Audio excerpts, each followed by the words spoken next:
नमस्कार दोस्तों, स्वागत है आपका हमारे इस द हिंदू और दैनिक जागरण के न्यूज़ एडिटोरियल के अंदर। आज 17 जुलाई है। चलिए शुरू करते हैं। और कल 16 जुलाई थी, क्योंकि 16 जुलाई को द हिंदू के अंदर इंपॉर्टेंट आर्टिकल आते नहीं हैं और दैनिक जागरण के अंदर कोई भी इतना इंपॉर्टेंट आर्टिकल नहीं था, इसलिए हमने कल का वीडियो नहीं बनाया था। ठीक, और चलिए शुरू करते हैं आज का हमारा वीडियो। और अगर आप चैनल पर नए हैं तो प्लीज़ चैनल को सब्सक्राइब कर लीजिए। साथ ही साथ अगर आप ये पीडीएफ डाउनलोड करना चाहते हैं तो हमारे टेलीग्राम ग्रुप को भी ज्वाइन कर सकते हैं। और ये वीडियो है वो हमारी यूपीएससी, पीसीएससी या कोई भी इसी प्रकार के जो एग्जाम है उससे क्या है काफ़ी महत्वपूर्ण होगी। चलिए शुरू करते हैं। तो पहला हमारा जो एडिटोरियल है वो हमारा किससे, द हिंदू से संबंधित है। ठीक है, तो आर्टिकल कहता क्या है ये, इस आर्टिकल के अंदर क्या है, जो सरकार है वो क्या करती है, भी कहीं ना कहीं ये सरकार की जिम्मेवारी है भी वह जो बड़ी जो संस्थाएं हैं, जो बड़ी बड़ी इंडस्ट्रीज़ हैं, उनको क्या करें, प्रोत्साहन करें। ठीक है, क्योंकि हम जानते हैं जो बड़ी इंडस्ट्रीज़ होती हैं वो क्या करती हैं, भी ज़्यादा से ज़्यादा रोजगार उत्पन्न करती है। अगर हम नॉर्मल से एक रिलायंस कंपनी का एग्जाम्पल लेते हैं तो हम देखते हैं भी रिलायंस कितना बड़ा रोजगार दे रही है। ठीक है, तो एक निसंदेह कहीं न कहीं इन कंपनियों को बढ़ावा देना सरकार की जिम्मेवारी है और सरकार को बढ़ाना भी चाहिए। मगर इस आर्टिकल में क्या है भी, जो अगर हम किसी कंपनी को अतिशय बढ़ावा देते हैं और अन्य जो कंपनियां होती हैं उनको हम दरकिनार कर देते हैं, तो ऐसी स्थिति में क्या होता है भी, उस कंपनी की मोनोपोली या एकाधिकार हो जाता है, जो आने वाले भविष्य के अंदर जो उपभोक्ता होते हैं उन पर काफ़ी नकारात्मक प्रभाव डाल सकती है।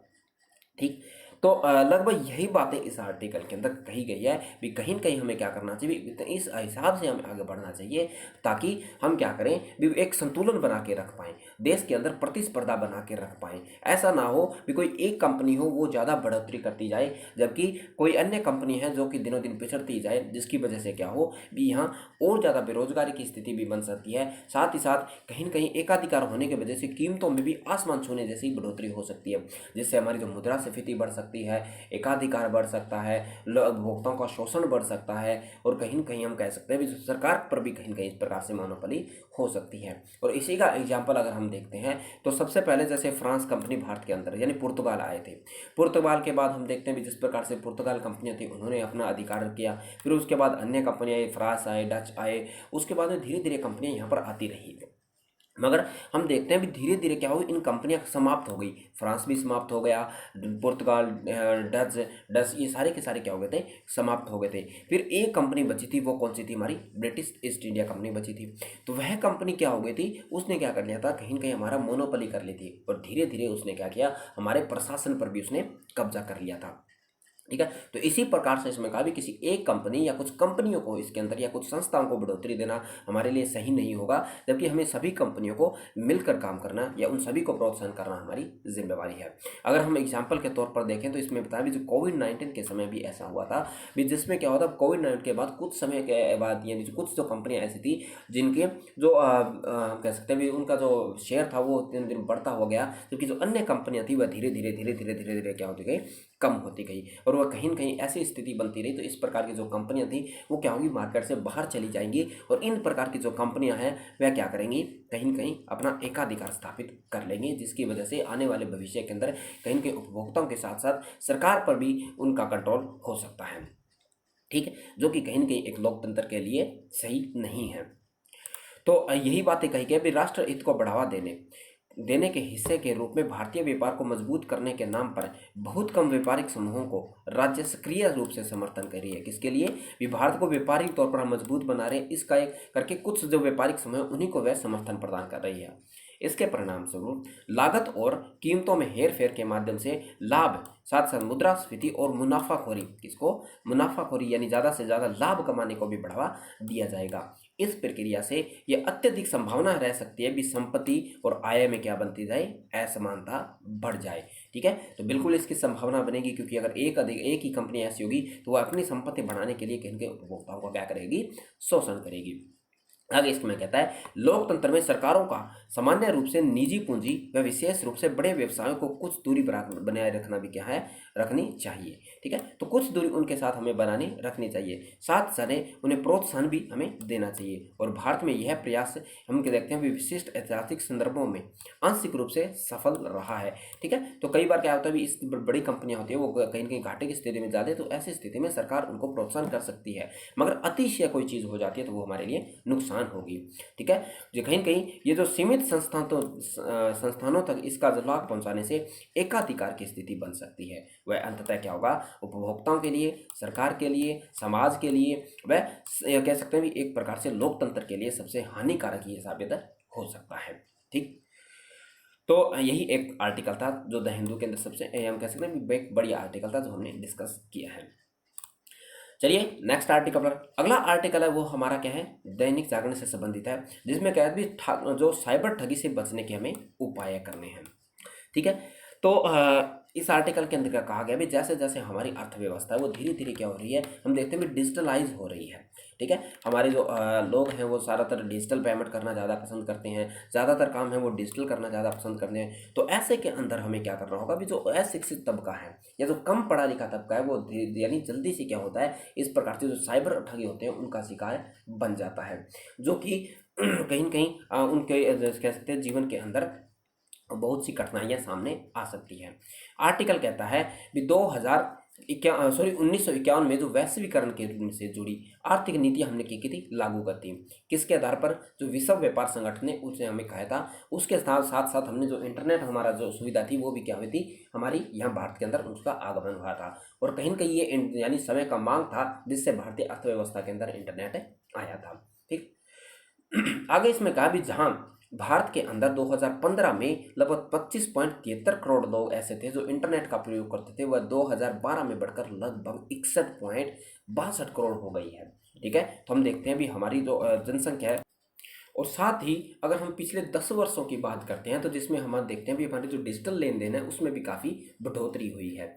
अगर इसके अंदर एक PwC एक इंडिया रिपोर्ट का जिक्र किया गया, जिसके मुताबिक डिजिटल भुगतान में अब वर्तमान के अंदर 50% की वृद्धि हो रही है। अभी हम देखते हैं भी दिनों दिन जो डिजिटल में उसमें कितनी हम बढ़ोतरी करते हुए जा रहे हैं। तो ऐसी स्थिति में जो साइबर सिक्योरिटी हमारे लिए काफ़ी महत्वपूर्ण मुद्दा हो जाता है। ठीक है, और कहा कि तभी ये रिपोर्ट बताती है कि वित्त वर्ष 2022-23 में जो रियल टाइम जो लेन देन है जो कि UPI के माध्यम से होता है, उसमें 75% तक की क्या हुई है, यानी जो 75% लोग हैं वो अपना जो लेन देन है वो किससे, UPI के माध्यम से करते हैं। ठीक है, और अगर हम 2022-23 की अगर हम जो लेन देन की बात करते हैं तो उसमें लगभग 83.71 करोड़ लोग दिनों दिन उसमें बढ़ता जा रहे हैं, जो कि 2026-27 तक ये बढ़कर 411 करोड़ हो जाएगी।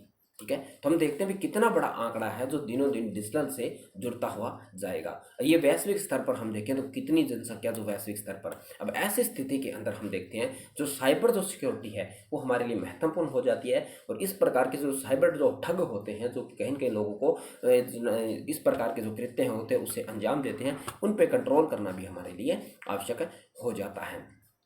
फिर उसके अंदर कुछ आंकड़े दिए गए जिसमें बताया गया है भी जो साइबर सिक्योरिटी है उसमें बीते 10 से 12 वर्षों के अंदर जो ठगी से जुड़ी जो अपराध की जो घटनाएं हैं उनमें भी क्या हुआ है, यानी बढ़ोतरी हुई है, या हम कह सकते हैं एक प्रकार का इजाफा हुआ है।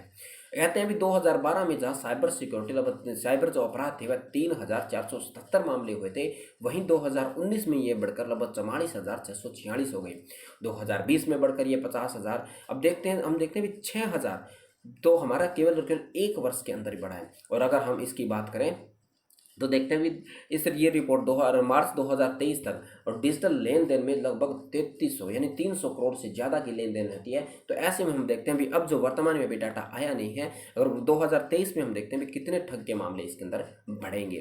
ठीक है, और हम देखते हैं भी दिनों दिन जैसे हमारा जो ATM कार्ड है, डेबिट कार्ड है, जो क्रेडिट कार्ड है, इंटरनेट बैंकिंग है, उससे लगभग 258 करोड़ की ठगी लगभग यहाँ पर हुए हैं। ठीक है, 2023 में इस आंकड़े में ये बताया गया कितने, लगभग 65,853 मामले इसके दर्ज हुए हैं। फिर भी हम देखते हैं भी इसके अंदर जो साइबर जो सिक्योरिटी वाले जो कहते हैं जो साइबर अपराधी होते हैं वो कहीं कहीं देखते हैं जो ज़्यादातर क्या होते हैं जो कम पढ़े लिखे होते हैं, मगर कंप्यूटर और इंटरनेट की अच्छे खासी जानकारी के कारण वह इस प्रकार के जो कहीं के जो बड़े इंजीनियर होते हैं उनको भी वह क्या देते हैं, यानी मात देते हैं या उनको भी परेशान करते रहते हैं। तो इसलिए हमें इस पर क्या करना होगा, ज़्यादा से ज़्यादा यानी कंट्रोल करने के लिए हमें कानून बनाने होंगे। साथ ही इस आर्टिकल के अंदर क्या कहा है भी, केवल और केवल जागरूकता बढ़ाना ही ये हमारे लिए क्या नहीं होगा, यानी हम कह सकते हैं भी एक प्रकार से हमारे लिए एक प्रकार से हम कह सकते हैं पर्याप्त नहीं होगा, जबकि हमें अन्य प्रकार की जो हम कह सकते हैं भी एक प्रकार से हम ट्रेनिंग दे सकते हैं उनको। धीरे धीरे जो नए नए जो हमारे जो कैंपेन्स चलाए जाते हैं उनके तहत उनको हल्के फुल्के जो अगर हो जाती है तो उनकी शिकायतों से संबंधित उनको जागरूकता भी कर सकते हैं। साथ ही साथ हम कह सकते हैं भी उनको जो कोडिंग वगैरह है उनकी नॉलेज भी दे सकते हैं। साइबर सिक्योरिटी होते हैं, हमारा जो इंटरनेट है उसको हम और ज़्यादा सुरक्षित कर सकते हैं, ताकि जिनको हम जो कह सकते हैं भी जो अलग अलग प्रकार के जो वायरस वगैरह हैं उनको आने से पहले ही ख़त्म किया जा सके। इसके अलावा जिन क्षेत्रों से हम देख सकते हैं भी या हम नॉर्मल तौर पर जो APK वगैरह डाउनलोड वगैरह करते हैं उनसे भी हम बच सकते हैं। तो ये सारी की सारी जो चीज़ें हैं हम करके, यानी केवल और केवल जागरूकता से नहीं, हमें कुछ न कुछ इसके लिए इन्वेस्ट या निवेश करने की भी क्या है आवश्यकता है, ताकि हम हमारी जो साइबर है उसको और ज़्यादा सुरक्षित बना पाएँ। ठीक है। साथ ही साथ हम देखते हैं भी इससे जो अब वर्तमान के अंदर बहुत बड़ा तबका एक ऐसा है जो कहीं न कहीं हमारी इंटरनेट बैंकिंग, ATM, साइबर सेवाएँ या अन्य प्रकार की जो इसी प्रकार की जो सेवाएँ हैं जैसे UPI हैं, उनके लिए भी कहीं न कहीं दूसरों पर निर्भर है। उनके माध्यम से क्या करते हैं वह, यानी ATM से भी हम देखते हैं भी कई बार क्या होते हैं भी जो लोग होते हैं, जो अशिक्षित लोग होते हैं, वो क्या करते हैं भी ATM पैसे निकलवाने के लिए कहीं के दूसरों पर या अपने घर से या किसी अन्य व्यक्ति को बोलते हैं भी आप मुझे पैसे निकाल कर दे दीजिए। ये भी कहीं न कहीं साइबर सिक्योरिटी का सबसे बड़ा एक मुद्दा है। ठीक। तो हम देख सकते हैं भी आने वाले समय के अंदर जिस प्रकार के जो साइबर सिक्योरिटी से हमें जो हम कह सकते हैं भी हमें जो समस्याएं हो सकती है उनसे निजात पाने के लिए हमें अभी से ही निवेश करने की आवश्यकता है। और जो इस प्रकार के जो अन्य जो गतिविधियां हमें देखने को मिलती है तो उस पर हमें कड़ाई से पालन करने की आवश्यकता है। ठीक। तो ये सारी की सारी बातें इस एक जो ये डेटा था जो कहीं न कहीं हमारे लिए थोड़ा बहुत महत्वपूर्ण हो सकता है। अगर डेटा के साथ हम अपना क्वेश्चन लिखते हैं तो वो कहीं न कहीं और ज़्यादा हमें जो बेहतर नंबर दिलाने का प्रयास करते हैं। ठीक। चलिए नेक्स्ट आर्टिकल पर। अगला आर्टिकल है वो कोई इतना महत्वपूर्ण नहीं है, क्योंकि अभी हाल ही के अंदर क्या हुए हैं जो एक जो यह जो मुस्लिम है, एक प्रकार से जो मुस्लिम लीग है उसके जो महासचिव हैं जिनका नाम है अल इंसा, वो भारत आए हैं। तो उन्होंने कहा भी जो उन्होंने इसमें कहा भी जो भारत में जो अल्पसंख्यक जो समुदाय है वो कहीं न कहीं अन्य देशों की तुलना में क्या है यहाँ पर सुरक्षित है, और जो भारत है वह हमेशा से ही शांति प्रिय राष्ट्र रहा है।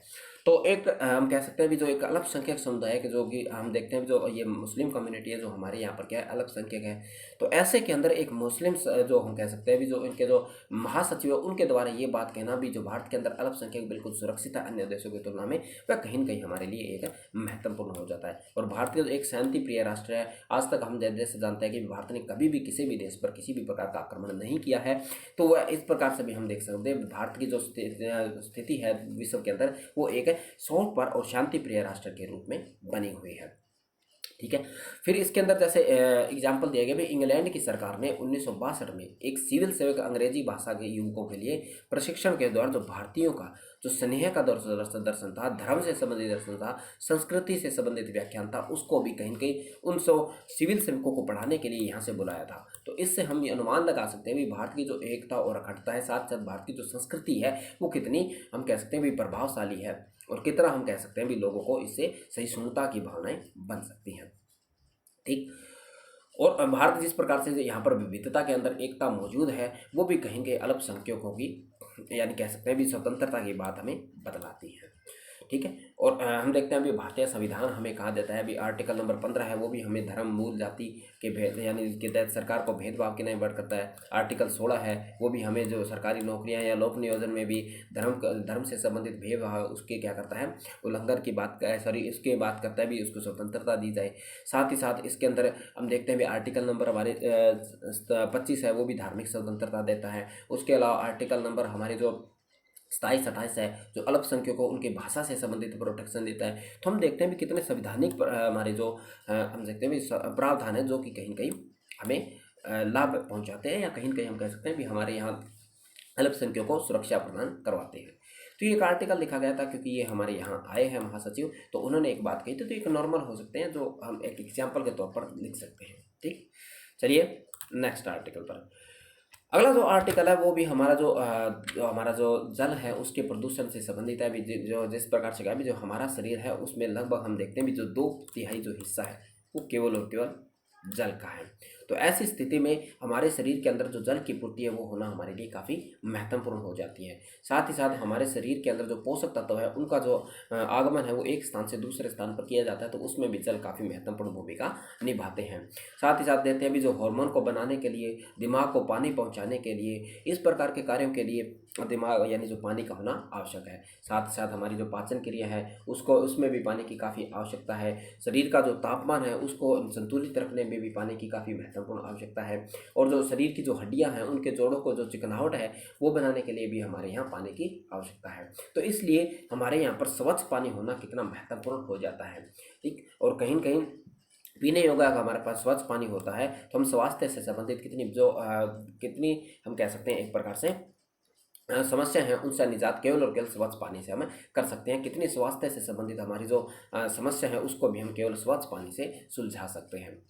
ठीक, बाकी इसके अंदर कहा भी जैसे जो डायबिटीज़ है या जो जिसके नमक और इलेक्ट्रॉन्स है उनको संतुलन बिगाड़ देता है अगर पानी की कमी होती है तो उसकी वजह से। तो हम कह सकते हैं बस यही चीज़ें इसके अंदर रहे, जो पानी है वो हमारे शरीर के लिए काफ़ी कुछ है, यानी महत्वपूर्ण है, जो काफ़ी कुछ बीमारियां हैं उससे हमें निजात दिला सकता है। ठीक, और कहीं के जो ऐसे शरीर में कुछ हिस्से में जैसे सूजन वगैरह आ जाती है तो उसके लिए जैसे एडिमा बोलते हैं, उनमें भी कहीं कहीं जो पानी है वो सहायक हो सकता है। एक इसके अंदर रिपोर्ट का जिक्र किया भी, जो विश्व स्वास्थ्य संगठन ने कहा है भी जो दूषित पानियों की वजह से बीमार व्यक्तियों में हर साल लगभग 34 लाख व्यक्ति से जिनकी मृत्यु हो जाती है। तो एक डेटा ऐसा है जो कि हम कह सकते हैं भी हमारे लिए इम्पोर्टेंट हो सकता है। ठीक है, तो इससे हम कह सकते हैं भी ज़्यादा तो नहीं मगर 250 शब्द का हमारा जब क्वेश्चन होता है तो उसमें से अगर हम 50 शब्द इस आर्टिकल से लिख देते हैं, जिससे हम इस रिपोर्ट का जिक्र कर देते हैं, कुछ इस जो पानी की जो इंपॉर्टेंस है उनके बारे में लिख देते हैं, तो कहीं कहीं हमारा एक क्वेश्चन के अंदर हम कैसे भी 2 नंबर एक्स्ट्रा हमें मिलने के चांसेस रहते हैं।